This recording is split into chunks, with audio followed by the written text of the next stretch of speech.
Classes में आपका स्वागत है। आपके लिए न्यू टॉपिक पूर्ण आंतरिक परावर्तन टोटल इंटरनल रिफ्लेक्शन लाए हैं। ये बहुत ही इम्पोर्टेंट क्वेश्चन है 2025 के लिए, और आप लोग इसे ध्यान से समझें कि टोटल इंटरनल रिफ्लेक्शन में अगर हम दो मीडियम हमारे पास हैं, एक डेंसर है दूसरा रेयर, यानी डेंसर को हम लोग कहेंगे सघन कांच, और रेयर यानी विरल, इसको कहेंगे वायु जो है विरल होता है, कांच जो है सघन है।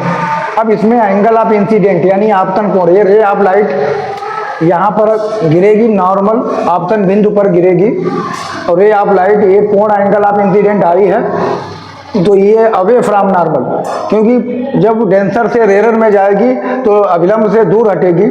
फिर हम आई को इंक्रीज करेंगे, आई को हम बढ़ाएंगे, आई को थोड़ा बढ़ाया, ये भी थोड़ा इधर नॉर्मल से दूर हटी, और फिर हमने आई को बढ़ाया, आई को बढ़ाने के बाद अब ये जो रे है रिफ्रैक्टेड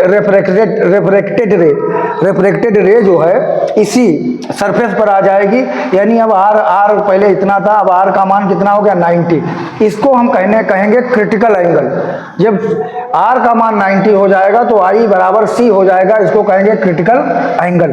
और ध्यान रखना फिर आई का मान और थोड़ा सा हो, आई का मान और ग्रेटर कर दें, सी से भी बड़ा कर दें, तो ये जो रे है इस मीडियम में रेयर में ना जाकर ये डेंसर में ही वापस उसी मीडियम में वापस आ जाएगी। इसको हम कहेंगे टोटल इंटरनल रिफ्लेक्शन। जब आपतन कोण का मान क्रांतिक कोण से थोड़ा सा अधिक कर दें, यानी आपतन कोण का मान आई का मान क्रांतिक कोण से ग्रेटर कर दें, तो प्रकाश विरल माध्यम में ना जाकर सघन माध्यम में लौट आता है। इस घटना को पूर्ण आंतरिक परावर्तन कहते हैं।